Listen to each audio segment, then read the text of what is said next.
90% of the code these days being written by AI, there's obviously a huge downward pressure on having, legions of engineers banging away on keyboards, hard coding out these things, right?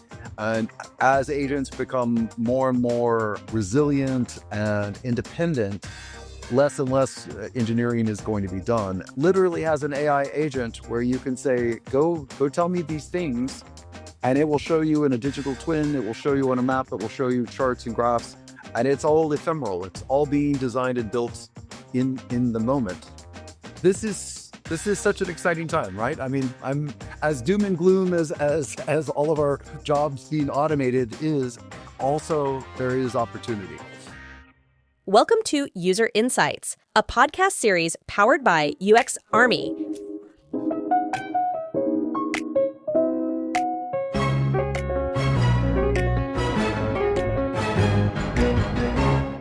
Hi, Jared. Can you hear me? Yes, cool. I can. How are you? I'm good. Thank you very much for getting invited and making it to this call. This is a User Insights podcast. We do it like once a month, and we invite people from the design and research field.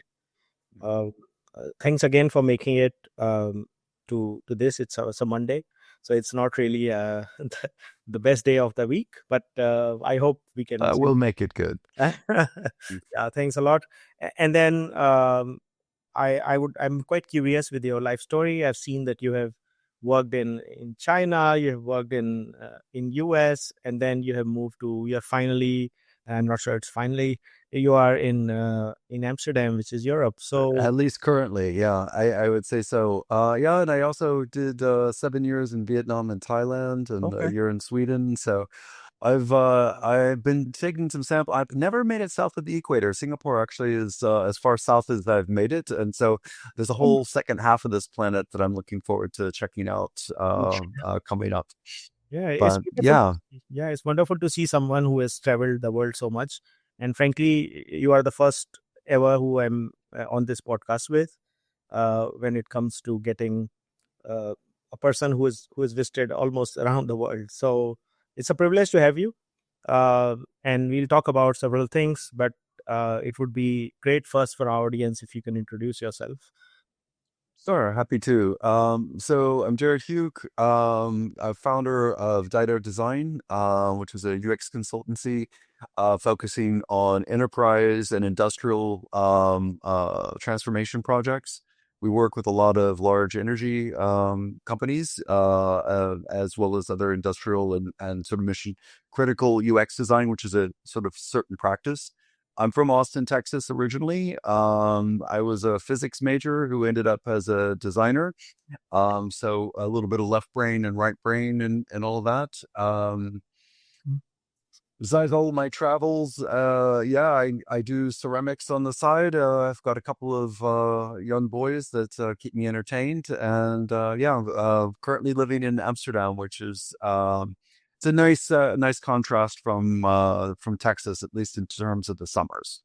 Okay, pleasure to see that that you have traveled around, and also you have a hobby which is close to the art. I think the ceramics. I spend a lot of time working with pixels all day long. We're doing some stuff for the Apple Vision Pro, and so very, immersive and intense operational experiences. And sometimes it's nice to just have your hands completely muddy and not be able to even look at your phone for a couple of hours every day, just to create a analog baseline for all of the digital stuff that I'm doing. Nowadays, they're calling it digital detox. And I think it's very important for people like us who are almost always in front of computer. So it does make a lot of sense. Yeah, I find myself drawn towards squishy things these days. So a lot of ceramics. I've been doing some hand-pulled ramen noodles for my wife, who's from Shanghai, and I also make tortillas a lot too. So I don't know. I tend to like some tactility in my detox. Very good. It's a satisfaction that you get out of. I do such things. I get a lot of satisfaction. It's very different than having an AI to work or just having some code to start execution, which is just usually a small program as far as I'm concerned. Yeah, Uh, it's good to hear. And tell us something about how Dato started. How does it come into existence? well, I was working in China, came back to the US, and I worked for a firm that was a sort of a mobile app shop. And I think I can say I brought a mature design practice to that organization that had a pretty close partnership with Apple. And so we got a lot of introductions with Apple into some of these big Fortune 500 companies in the Houston area. Uh, Unsurprisingly, a lot of energy companies and whatnot. And so we were dealing with the rise of mobility, mobile application design. I actually uh, got Apple wanted to issue a press release about the first enterprise Apple Watch application, which I had the pleasure of designing and leading on. It was for let's just say highly secured work environments, so the client did not allow that to happen. And anyway, I stayed at that place for about 4 years. It was learned a lot about what to do and uh, ultimately decided that I could do what needed to be done better if I was on my own. And so Daito was kind of born from a point of contrast there. And we historically have not done engineering, and so we really focus on the Yes. business case and the human experience piece of any technological transformation. Though I think that that is changing, and we're getting more and more involved in the actual, at least experience layer, or in some of the actual build out of the solutions, because to really ensure the fit to purpose and the quality of the experience, we need to have a little bit more control on how it's being built. And so we've kind of moved into a little bit more of an ownership position on some of the solutioning with some of our clients, which has been an interesting transition. And ultimately, it's really cool to be a little closer to the things being done and not sort of handing off to an internal organization that runs off and does some version of whatever it was that you designed. So I'm enjoying where we are, and unsurprisingly, AI has been a part of what we've been doing. I want to say every project that we've worked on has had a ML AI component for at least the last 4 or 5 years, pre-COVID for sure. And the last 2 years, their AI and any kind of product are just, it's impossible to separate them. And so we're really seeing that sort of the rise of sort of independent and agentic workflows, which is a fascinating area that is changing literally minute by minute. There's new innovations happening in that space at a cycle speed that is just kind of breathtaking. So we're enjoying that ride and trying to bring the experience piece into this new technological landscape. Yeah, it's changing, like you said, a lot, and it's incredible pace that at which it's moving. And the other thing I have always observed is that um, you know the companies in our environment, at least the companies on energy and oil and gas that Dato works with, we have not seen a lot of user research and design happening a lot. But looks like that's untrue. Maybe our experience is a bit blinded in some sense. I would say that you haven't seen it. I wouldn't say that that isn't being done. All of the really cool stuff that I'm working on, I can't talk about because of very robust NDAs with highly litigious clients. So the I can tell you that without a doubt, there are they are not without resources, and Mm. they've hired a lot of smart people for a very long time. And so they're not in any way ignorant or missing out on what's going on. Now, with the kind of work that these energy companies doing, and we work with nuclear, we work with solar, we work with offshore wind, as well as traditional, petroleum.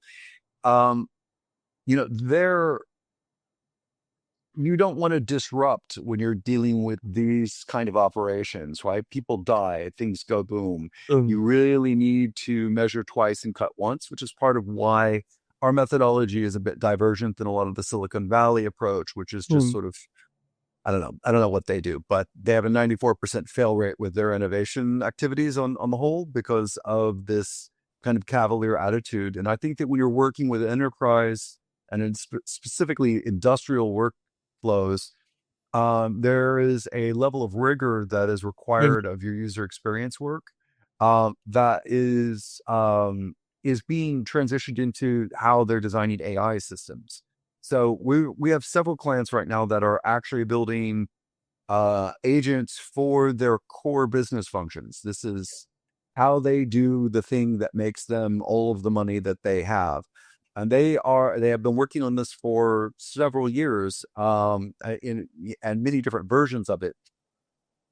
But they're not deploying these things into production until they can be certain that they're creating value, that there's a high level of trust, and that it ultimately, a lot of the moving parts, while there's the engine, the AI technological engine, which we're all dazzled by these days, but that doesn't get you anywhere. You need wheels, you need a car around it, you need seats, you need brakes and gas and a way to steer and stop and all of these kind of things. And so those pieces of the vehicle that are taking us from point A to point B are where the user experience professionals have an opportunity to guide these things. Yeah, I mean, it's always interesting to know how, like, who are the main target audience for these companies, especially when it comes to the energy companies. I understand these are mission critical applications compared to a ride hailing app. At the same time, what kind of um, end users you are dealing with? I mean, these organizations are the size of small countries, right? Revenue-wise, they're bigger than a lot of countries. So, their users are anywhere from complete novice to multiple PhDs trying to do very complicated workflows. I mean, I built over $1 million application before that was for 25 engineers to do a job that allowed them to go down to 2 engineers. Okay. So, and that was considered a big win for them, right? A $1 million application that is being used by 2 people because it was freeing up all of this work for other things and other ways. And so it's a very different mindset where you're not trying to gather sentiment. You're not trying to manipulate purchase behaviors and things like that. You're constantly focusing on human performance indicators. You're focusing on business performance indicators, and you're trying, like any business, to do more with less, right? Even these larger organizations, they have finite resources. They have every problem in the world. They have every jurisdictional challenge. They have data management problems. They have legacy software issues. They have all of these kind of things. And so to craft an experience across a lot of those different challenges, keeps you busy. And so the operational space, which is where we're building tools for people to do work, allows you to have a focus and maybe a linearity to some extent on how people are going to be using a piece of technology relative to, I don't know, TikTok or whatnot, which is you're just trying to manipulate behaviors for constant usage at the expense of other physical, social relationships and whatever else comes with social media these days. Absolutely.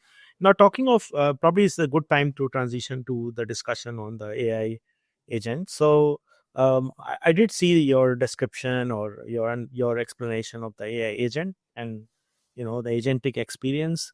When you talk about agentic experience, are you talking about the agentic experience of the few companies that have published these transformers, or you are talking about the companies that are using these or creating their own agents. So that's that. If you Well, could just demystify for us. yeah, I mean, let's be honest. UX is in a state of flux. Over COVID, we flooded the market with a bunch of, let's say, low training, low experience UX professionals that got a certificate online and entered the workforce. And in 2021, they were making 100 grand a year in the US. By 2022, many of them were out of work, and there was a significant downward pressure on how UX professionals were being perceived in terms of usefulness. With automation hitting at around the same time, you end up with this kind of crunch around what is the relevance of a UX professional in modern software, construction, a software build environment. So what I was trying to do with, I don't know, coining the phrase agent experience, it was really helping UX professionals understand that our role has changed. It's not changing, it has changed. Now, there's some organizations that are more forward and some that are lagging. And, with AI, it's the spread is quite dramatic from the leaders to the laggards. And so, you may find yourself doing business as usual UX, but the reality is that you're going to be doing things that are more for a different user type. And this agentic workflow and building these persistent agents that may have specific roles, they may have even specific personalities and requirements.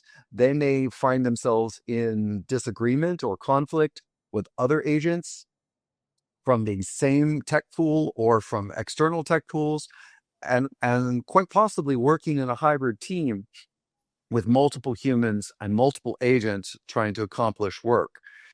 And these agents, I think that something that's important to define about agents in general is that they are tasked with a goal that operates within an environment. It isn't a bidirectional query response kind of environment. You set them in motion, and if you design it well, they check in with you from time to time. They know that they can do work. They are making decisions, and those decisions have impacts on, these environments that you give them access to.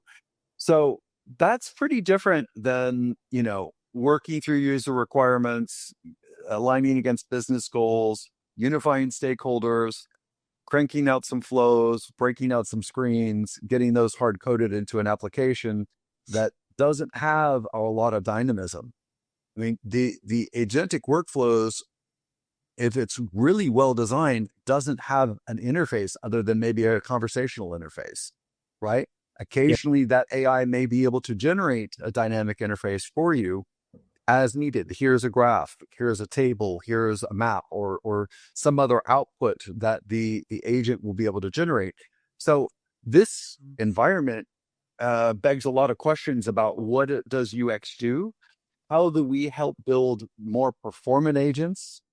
Right. I gave a talk last week in The Hague for the UXPA Netherlands meeting, and one thing that I mentioned was this idea of the automation gradient. Right. So on one hand, you have complete automation where the human does nothing. On the other side, you have augmentation where you are enabling the human to do more with less. And so that blend between the machine and the tool, automation and augmentation, and then designing whatever isn't augmented and needs to be automated, you need to understand and break down those tasks in a way that an agent can follow, right? You need to establish your baseline for how things are working today if you're going to automate them. And so those are some interesting activities that I think a lot of the user researchers, especially the human factors and HCI community, have a lot of the skills that these developers or new vibing developers are realizing is it's hard to automate when you don't know what all the steps are that you're trying to automate. And so a lot of that designing for the agentic experience is understanding fail-safes and understanding, check-ins and reporting and decision moments and things like that. So obviously there's a lot in there, and it's it's a shockingly new field that we're just trying to unpack how our UX muscles can be flexed in this new paradigm, because it's likely we're not going to be cranking out screens, from a UI perspective, in the coming years. Yeah, I think that's the perspective that's pretty interesting, because if I can just summarize what you said, um, essentially I see a network of agents as you described, and these agents are not necessarily talking to a human, but they are talking to another agent, which happens to be a machine again. And then there's a network of these agents. So and like you said, there could be a possibility that these agents are no more having an interface at all. They are just voice based, or they're just command based, receiving commands. So but then when we refer to the agentic design, are we referring to the design of how agents react with another agent, or mainly when an agent interacts with a human? Or are we talking to the design of this whole system as a whole, taking all? Yeah, I mean, it's all of it, right? I mean, you can't have one without the other. So technology is a means for a human to realize, let's say, a business outcome, or a some kind of group or individual goal, right? So one of the tools in the human factors world that I've found very useful is this goal-oriented task analysis, where you have this goal and you're breaking it down into what it will take to get there, and then you're applying technology against that framework. So we have to keep that we are still humans, and we are still in business trying to accomplish these goals. So everything is ultimately derived from there. Now, to your question, we're designing the agents.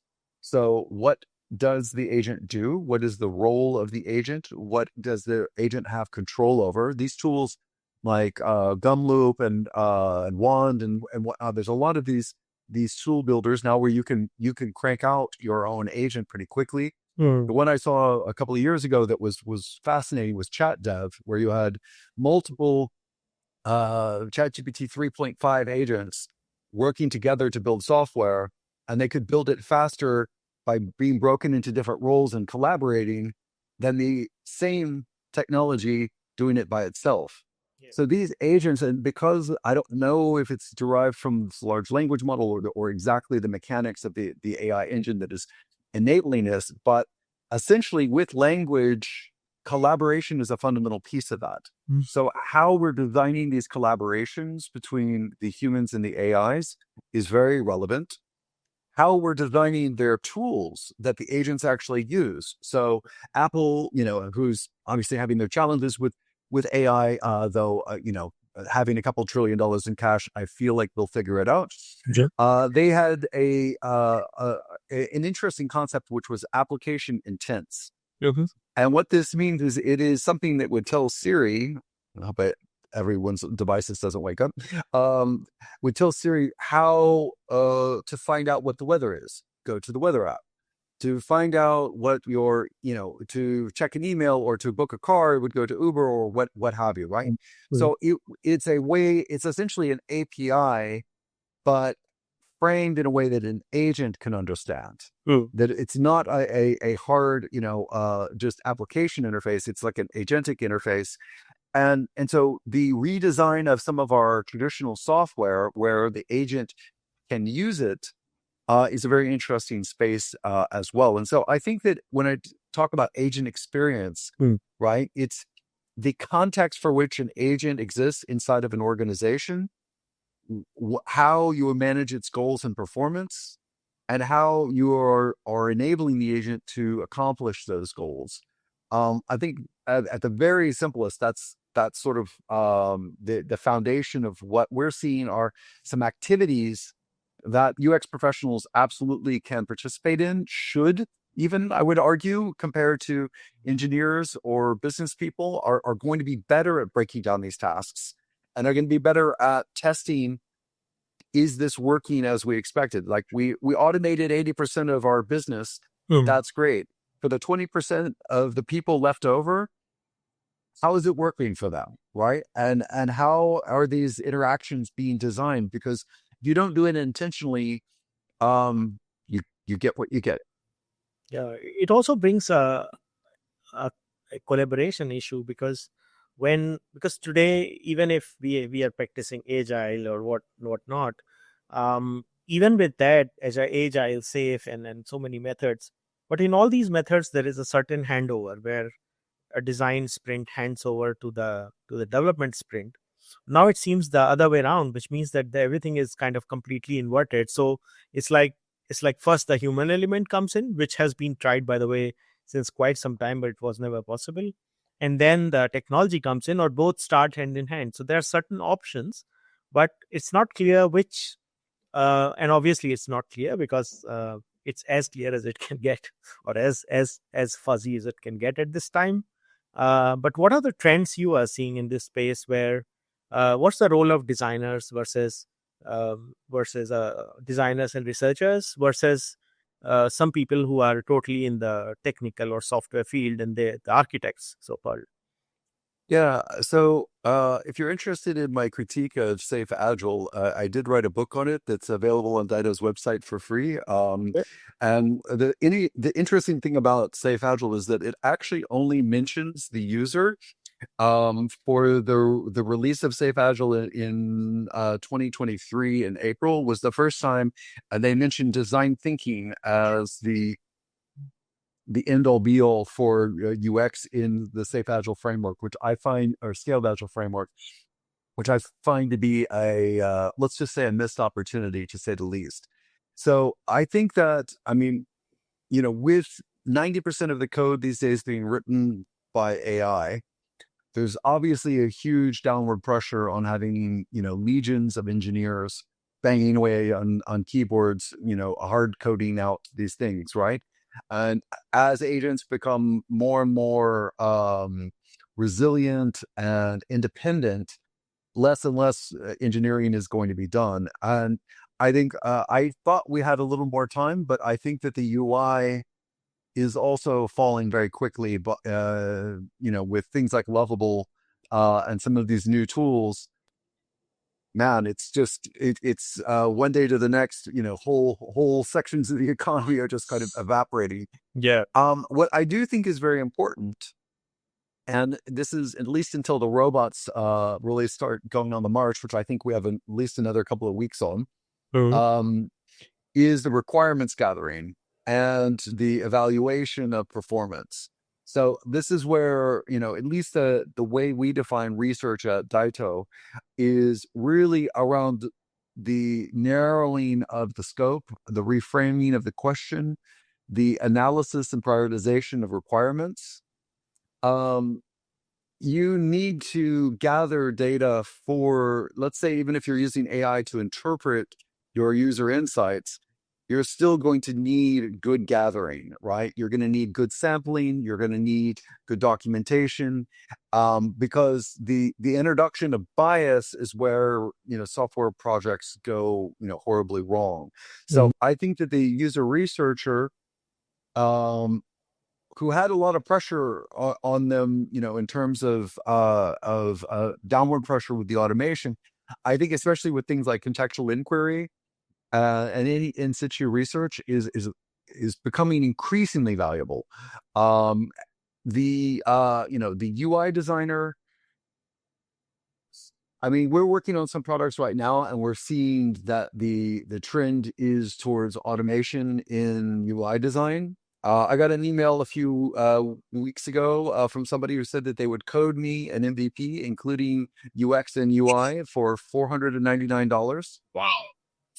So, pretty hard to run an agency if, Yes. if it's, $20 per screen or something like that. And that's probably even optimistic, right? It'll be $20 for the whole app in a couple more weeks. So, I do a lot of mentorship, just trying to give back to the community, and some of the things that I've been landing on in terms of my advice with people that are having challenges in careers and whatnot is that ultimately we're all going to end up entrepreneurs, whether we want to be or not. And if UX professionals are as good as we seem to think we are, shouldn't we be making better applications than everybody else? Our prompts should be better. Our testing should be better. Our sampling and requirements gathering should be better.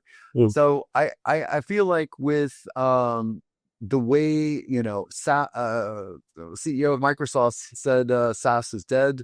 I mean, we're kind of seeing that, right? Where the hard-coded big applications are being, transformed by ephemeral, dynamic applications that are being designed in the moment they're needed and evaporating back into the ether once their purpose is served. Um, this will still be used by humans. These will still have business goals associated with it. And so our discipline in general, I think, needs to rally around religiously around the creation of value for businesses, and that the augmented humans are actually getting performance increases. So the measurement of those human interactions are going to be increasingly important, and the delight the users and empathy and some of the design thinking derived UX culture, I think, is going to be rapidly replaced by a much more human factor centered human performance, business performance, efficiencies, and measurable outcomes kind of mindset. Um, and I don't know the implications of all of that, but I can say that there should be a lot. Yeah, I mean, in the fields that you mentioned, there has always been a school of thought.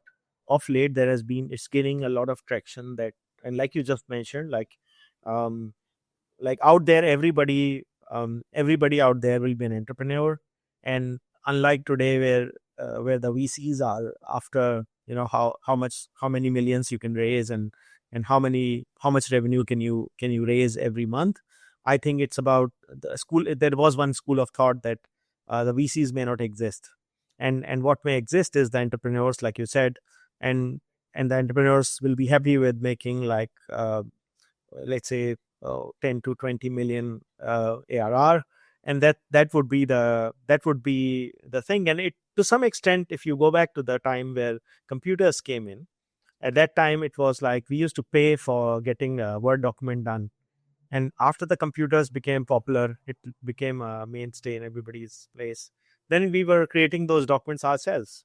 So in a way, this is not so. This is shocking to hear, because we are in that model of, work gives you pay. At the same time, if you can do your work and that's enough for you, I think you don't need those apps. But that's a scary and other side. Yeah, it's a dark hole that's easy to slide into, and I keep my fingernails clenched to the edge of it, trying not to go down every day.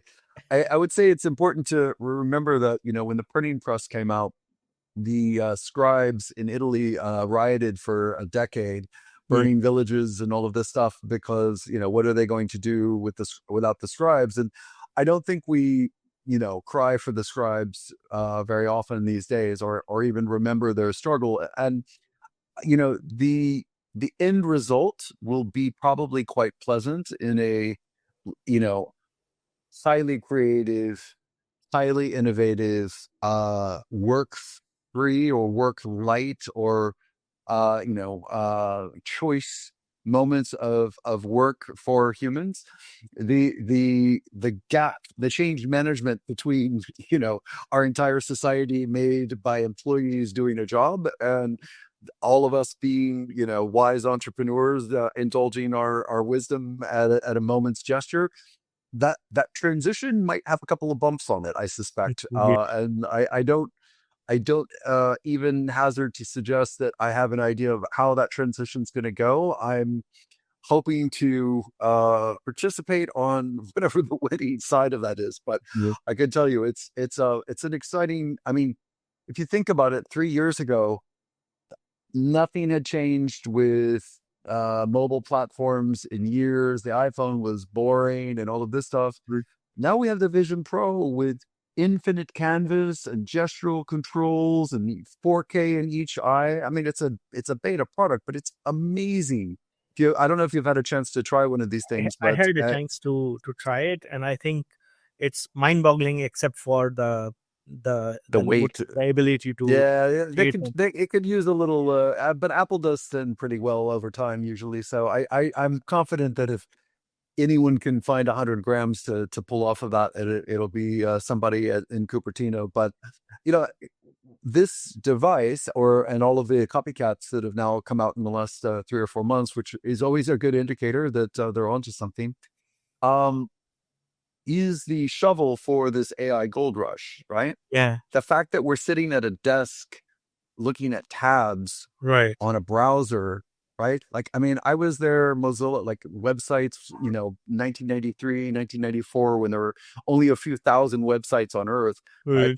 Like the fact that we're still using a web browser in HTML, I mean, obviously it's evolved, but fundamentally it's still, text on a browser tab. Like Mm. that is an absurd way to be building this new technological future. I see the Vision Pro as this new infinite canvas that's being able to bring in immersion, object-oriented interfaces, along with our traditional window, gestural control, voice control. And you bring that together with some agentic experiences, and you start to go, oh, I can put this thing on for 20, 30 minutes, and I can do a day's worth of work, or I could do a week's worth of work. Yeah. I can get my report from my agents. They can show me this, they can show me that. Yes, no. And the management and delegation goes, and off they all fly into the ether to hopefully make us, rich or delighted or whatever it is that is on the menu. And I see, I mean, that reality it exists today. Daito as a spinoff company that we'll be announcing later this year, that literally has an AI agent where you can say, go tell me these things, and it will show you in a digital twin. It will show you on a map. It will show you charts and graphs, and it's all ephemeral. It's all being designed and built in the moment. Yeah, I mean, I really wish This for.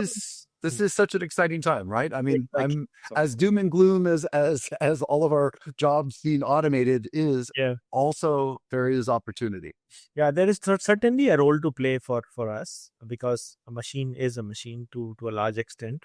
But yeah, how that role is played and where that role is played is not clear in an environment where every day you wake up, you find that a complete line of business is kind of washed away. The set of startups are no longer relevant because of some development that happened on the video access or on the photo analysis and whatnot.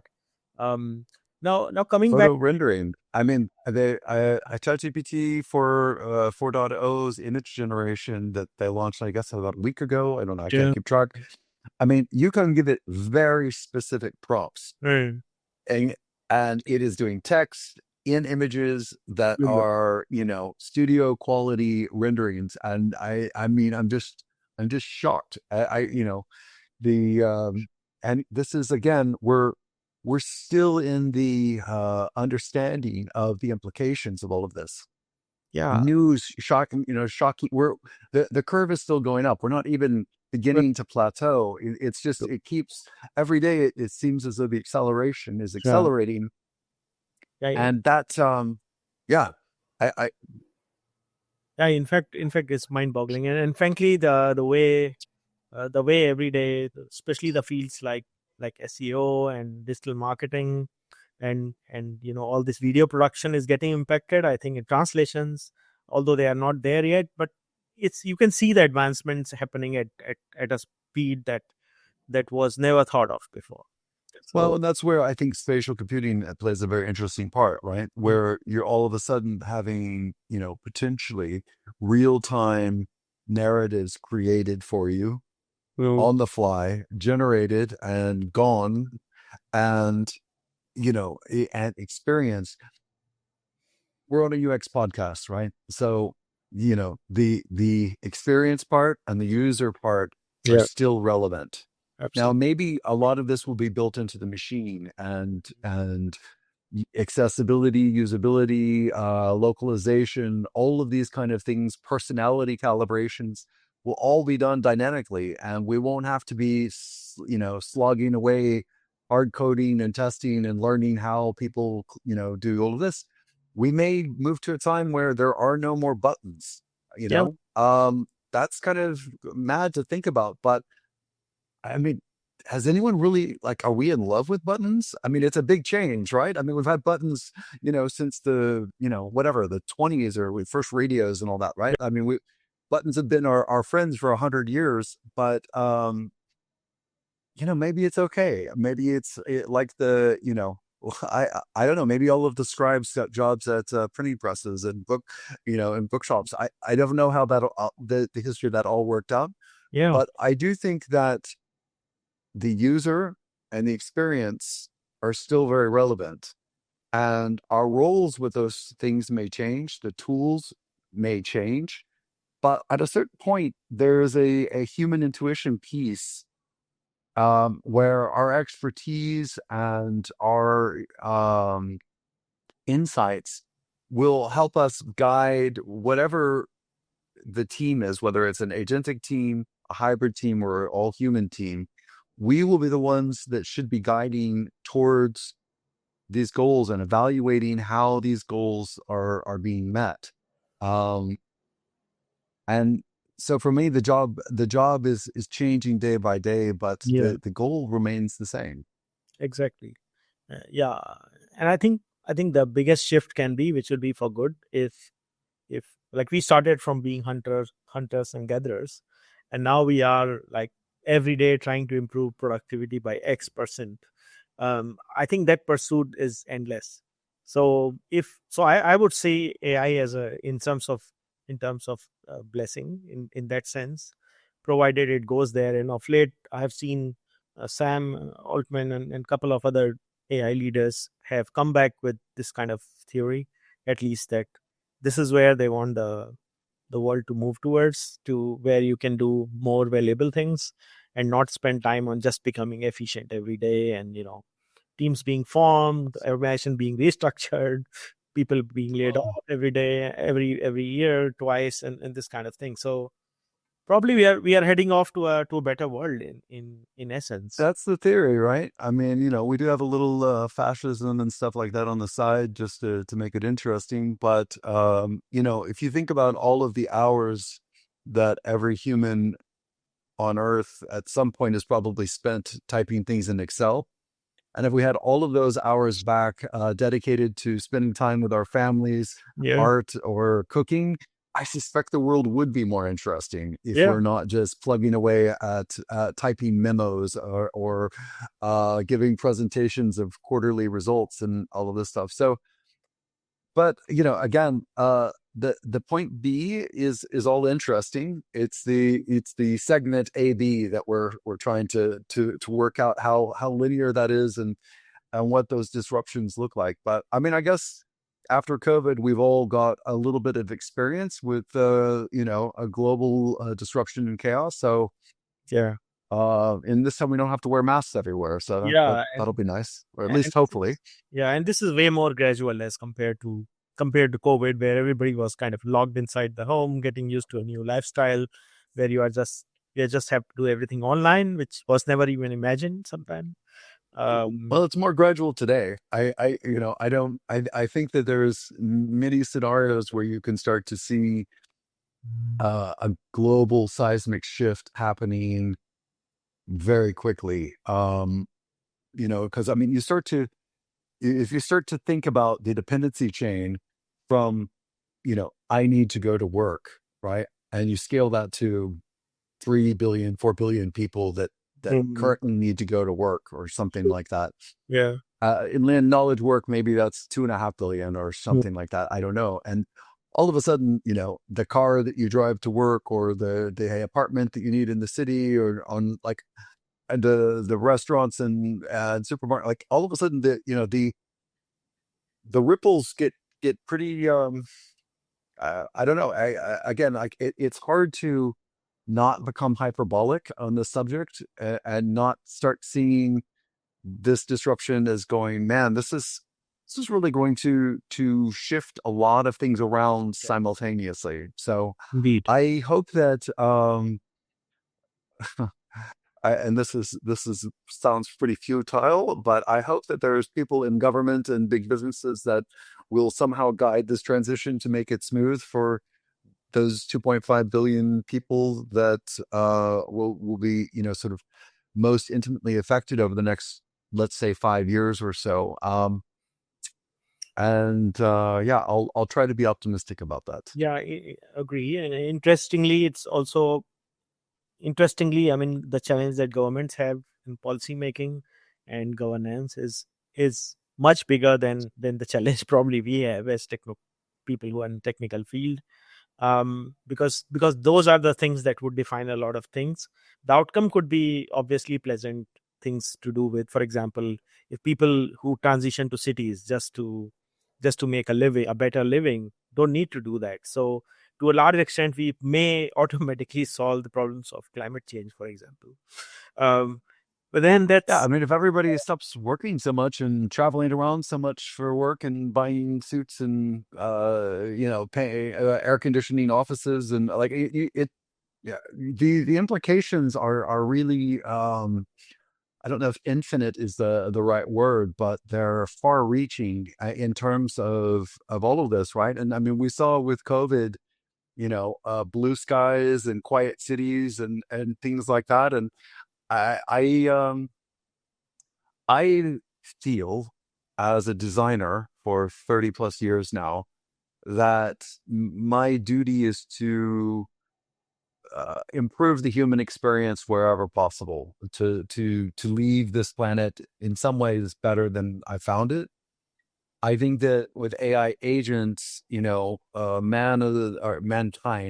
humankind, has been given a gift that is in some ways competitive with fire in terms of the implications. you. Fire cooks your dinner, keeps you warm in the winter, can burn down the forest in your house, and all of those kind of good things. It can forge weapons. It's like it is this Promethean scale spark that we've been given, and we're probably not my first choice of animals on this planet to be given such power, but hey, nobody else was really standing up. So I think that ultimately it will be both wonderful and horrible. And I think that if user experience professionals find their voice and don't cower behind in fear of the change and lean into the opportunities and the entrepreneurialism and to be a guiding voice on how to make it, very performant, maybe we can, stick the landing on this transition and try to get us to a point where we are designing the human experience very intentionally, and the technology will bend to those goals. At least, that I believe that to be true. Thanks for sharing that point of view. We have come to almost the end of the podcast, and I would like to ask my favorite question. And since you are involved with UXPA, and Mhm. you are the president, I think for the Amsterdam or the Netherlands chapter, I think. Yeah. Uh, so we would like to learn a bit from you about what's your advice to the existing workforce when it comes to especially the design professionals and the user research professionals. What would be your advice? My advice to you would be, um, don't cower from the change, lean into it, embrace it, guide it, be be the voice of this change. We can't leave this just to tech bros and engineers that are going to be building the technology almost without reason. It always comes back to humans. Humans are the goal of technology in the end, and we, whether we realize it or not, are sort of the lens that all of this focuses through. And so be that, and take your role in guiding this transition, making it more successful, and ultimately a betterment for all involved. And I think that we've all become a little bit numb to how much change, how quickly, and so our heads are swirling on a day by day basis with all of this. But we can be the grounding force for this change, and we can put it into a context that yields highly performant human outcomes, which is is why we all got into this in the first place. That or a love of Post-it notes, but it's kind of two camps. Thanks a lot for sharing that advice. I think I also have heard similar advice from leaders like yourself, where we have seen that people are supposed to not just depend on a handover of a certain kind to another say technology, but probably be the the guy who is creating the experience, which has not been the case so far. It has been always we specify the experience, and the experience is created by engineers, and probably that has changed, like you just defined. You can just make it yourself now. You don't need all of those other teams, right? You can just go and like I can't stress enough that our time of talking about our process is over. It is now time to show results. Yeah. And now you've got the tools to just build it yourself. You don't need to beg for this feature and that feature. Just put it together and so this will work, and this is why. I did the research, I did the data, I did the testing, I built it, I iterated. I can do all of that stuff myself. I don't need an army of engineers to water down my design, to ignore my research report, to manage the. I'm not fitting into their process anymore. I'm driving the process because I've got the requirements. I've got the insights. I can do the testing. I know I can prove what works. So show them. I think, you're right. Like, absolutely, the leadership skills and also the keeping to the core of your experience creation is definitely, and being hands-on is probably the summary of it. Puts probably what you said in probably 3 words. Thanks a lot, Jared. I think it has been a pleasure to speak with you. Thanks for your time, and we at UXArmy are quite privileged to have you. And hope we can do more of discussions together when we meet. Hopefully you are making another round of Asia, or we making another round of the US or Holland, and then we hopefully both. Yeah. Perfect. Well, it was truly my honor to be here. Thank you for having me, and I hope I wasn't too animated or excited, but this is such an exciting time, and I think that there is a lot of experience to create more software is being made today than ever before. So our role is it's exciting. It's changing, but it's exciting. So let's see. Feel free to reach out to me, any listeners or whatever. I'm happy to. If you think I'm absolutely crazy, I always take those calls. So let me know. Yeah, thank you very much. And then, I wish you a very nice day. And we hope to communicate again in the coming times. And let's see what the future brings us. Thank you very much for having me. Thank you. Bye. Bye. Thanks for joining us on this episode of User Insights. We hope you gained valuable insights from our conversation.